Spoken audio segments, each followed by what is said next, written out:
Hello दोस्तों।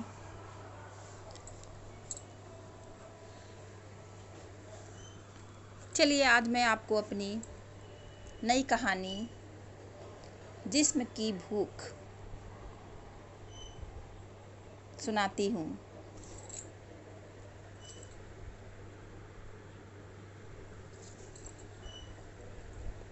Mohan ji retired school teacher थे।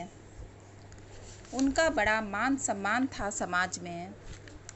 उनके 2 बेटों में बड़ा बेटा जवानी में ही भगवान को प्यारा हो गया था और छोटा बेटा होकर भी नहीं के बराबर था। मोहन जी और उनकी पत्नी के दिन जैसे तैसे ही कट रहे थे। एक दिन उनका छोटा बेटा पिता के चरणों में रो रो कर माफ़ी मांगने लगा। मोहन जी कुछ समझ ही नहीं पा रहे थे, आखिर माजरा क्या हुआ।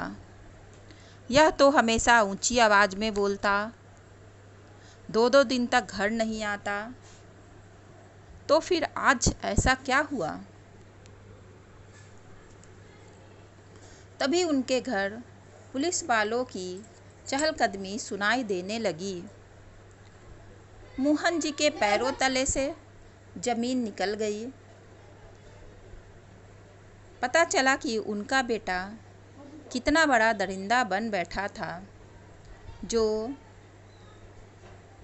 8-8 लड़कियों के साथ जोर ज़बरदस्ती करके उनको मौत के घाट उतार चुका था और अब खुद को बेगुनाह बता रहा था।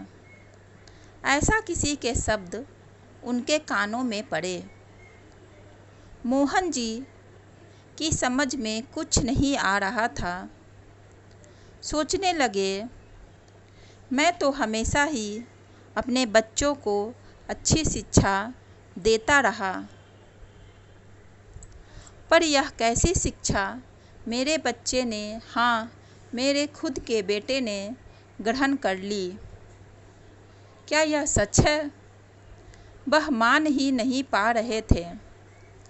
तभी मोहन जी की पत्नी सुनीता जी के चिल्लाते हुए अपने बेटे का बीच बचाव करने लगी, परंतु पुलिस वाले कुछ सुनने को तैयार न थे। उनकी पूरी जांच पड़ताल के बाद ही रमेश को पकड़ने आए थे। पुलिस वाले रमेश को लेकर चले गए। सुनीता जी रोए जा रही थी और कह रही थी, काश बेटा तुमने मेरी बात मान ली होती। काश बेटा तुमने मेरी बात मान ली होती। वह बार बार चिल्लाए जा रही थी, कुछ ना करते तुम, कुछ ना करते तुम दरिंदे क्यों बन बैठे, क्यों। यह सुनते ही मोहन जी उठ खड़े हुए। उनके पैरों तले से जमीन निकल गई। थोड़ी देर सदमे में बैठे रहे और फिर मन में ढेर सारा साहस लेकर खड़े हो गए और सुनीता जी को कहा, चलो मेरे साथ, उठो। सुनीता जी को लेकर थाने पहुंच गए और कहा, जी हाँ दरोगा जी, यह सारा कांड मेरे बेटे रमेश ने किया है। आपको मैं भी अपनी गवाही दूंगा। सुनीता जी हक्का बक्का रह गई। वह कुछ समझ ही नहीं पा रही थी, लेकिन मोहन जी बिल्कुल ही दृढ़ निश्चय कर चुके थे। उन्होंने पुलिस वाले के सामने पूरी हिम्मत और जोश से कहा, आप मेरे बेटे को पकड़ कर रखिए, बिल्कुल भी नहीं छोड़िएगा। आप इंसाफ करिए और इस जिस्म के भूखे भेड़िए को कड़ी से कड़ी सज़ा दिलाइए। यह कहते हुए उनकी आंखें बरसने लगी, कंठ सूखने लगे और फिर वह अपनी ज़िंदगी को किस तरह जिएंगे, किस तरह अपने बेटे के बारे में सोचने लगे। सोचते सोचते वहीं धड़ाम से गिर पड़े। लेकिन अब